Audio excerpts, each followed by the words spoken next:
नमस्कार, मैं अंशिता और आप देख रहे हैं एजुकेशन रिपोर्टर्स। एमपी से इंजीनियरिंग करने वाले विद्यार्थियों के लिए एक अच्छी खबर है। प्रदेश के college national board of accreditation NBA से एक्रेडिटेशन प्राप्त करने में सफल हो रहे हैं। हाल ही में उज्जैन इंजीनियरिंग कॉलेज सहित अन्य कॉलेजों को एनबीए से मान्यता मिल गई है, लेकिन राजीव गांधी प्रौद्योगिक विश्वविद्यालय आरजीपीवी निराश कर रहा है। दरअसल यहाँ बातों से ही एक्रेडिटेशन होता रहता है।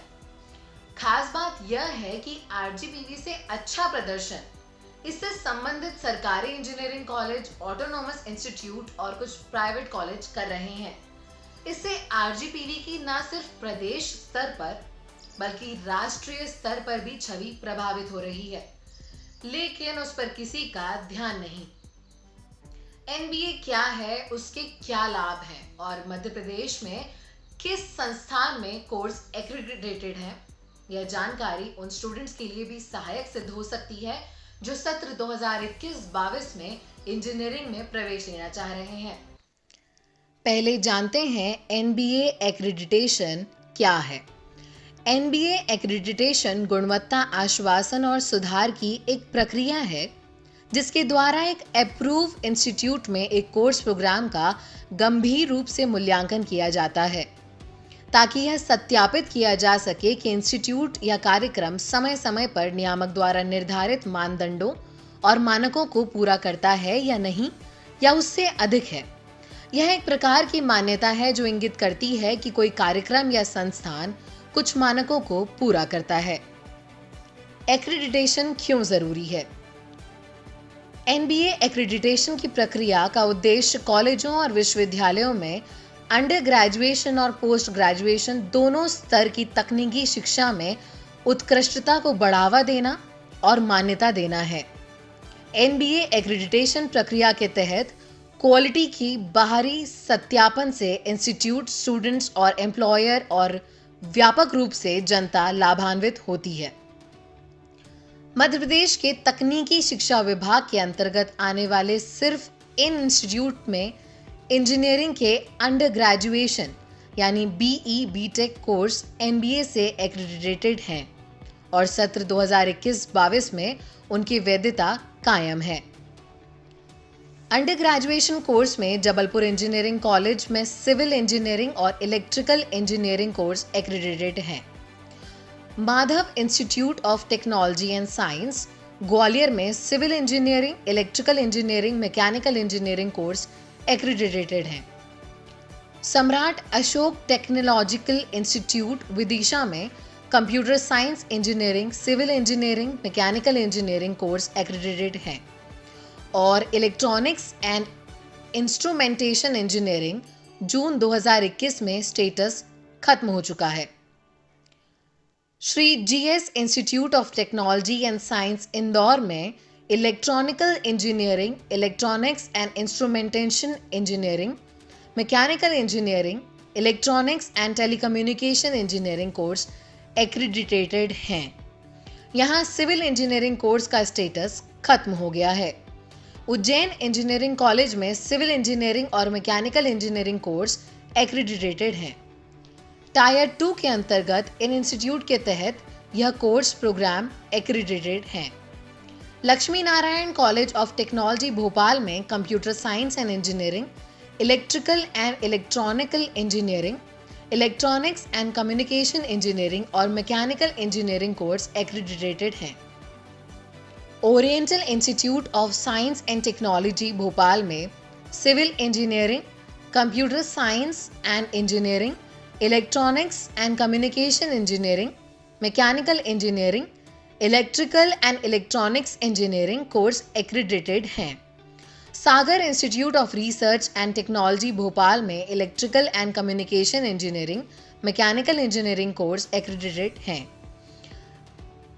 Technocrats institute of technology Bhopal में computer science and engineering, electrical and electronics engineering, electronics and communication engineering, civil engineering course accredited हैं।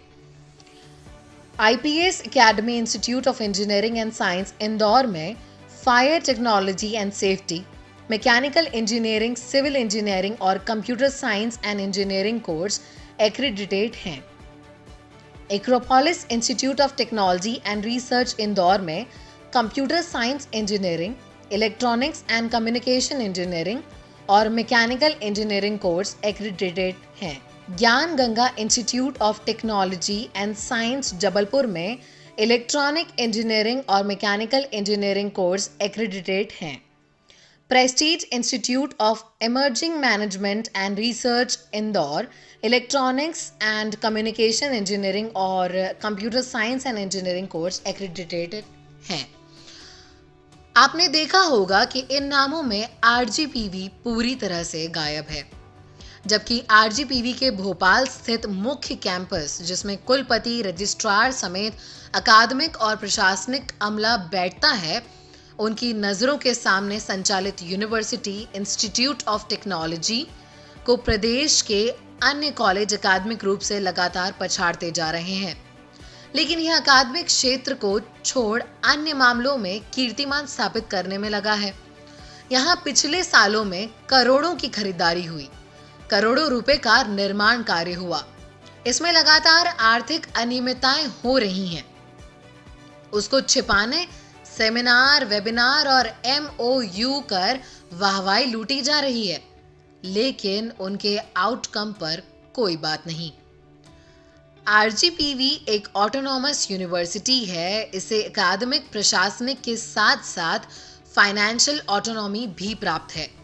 यहाँ फाइनेंशियल ऑटोनॉमी का भरपूर उपयोग किया जा रहा है। प्रशासनिक व्यवस्था लचर है। वहीं अकादमिक स्वतंत्रता का उपयोग शिक्षा की गुणवत्ता बढ़ाने के लिए नहीं किया जा रहा। यहाँ विश्वविद्यालय पूरी तरह से फिसड्डी है।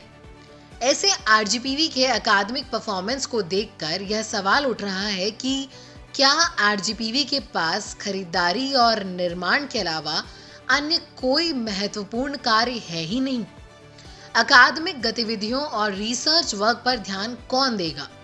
प्रोफेसर सुनील कुमार, जिन्हें दूसरी बार लगातार कुलपति का दायित्व दिया है, क्या उनसे कोई पूछेगा कि अकादमिक गुणवत्ता बढ़ाने के लिए वे क्या कर रहे हैं?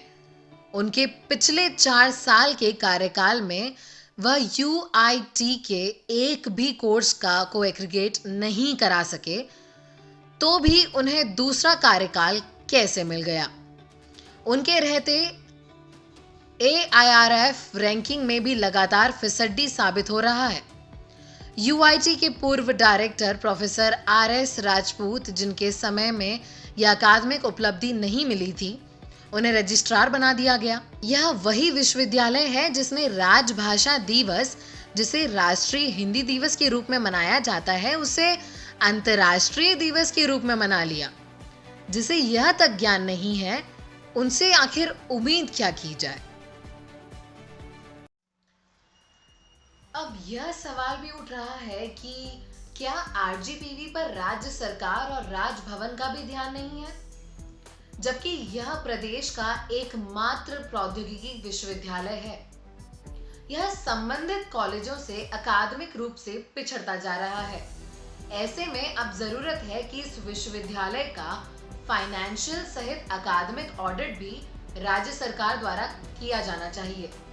इस मामले में उन छात्रों का नुकसान हो रहा है जो विश्वविद्यालय को संस्थान समझकर एडमिशन ले लेते हैं, लेकिन उन्हें एक्सपोजर नहीं मिल पाता। इस मामले में हर साल हजारों रुपए विश्वविद्यालय में जमा करने वाले उन अभिभावकों को भी कुलपति से सवाल जवाब करने चाहिए कि इस प्रतियोगिता भरे माहौल में वे उनके बच्चों को अग्रणी बनाने के लिए आखिर कर क्या रहे हैं।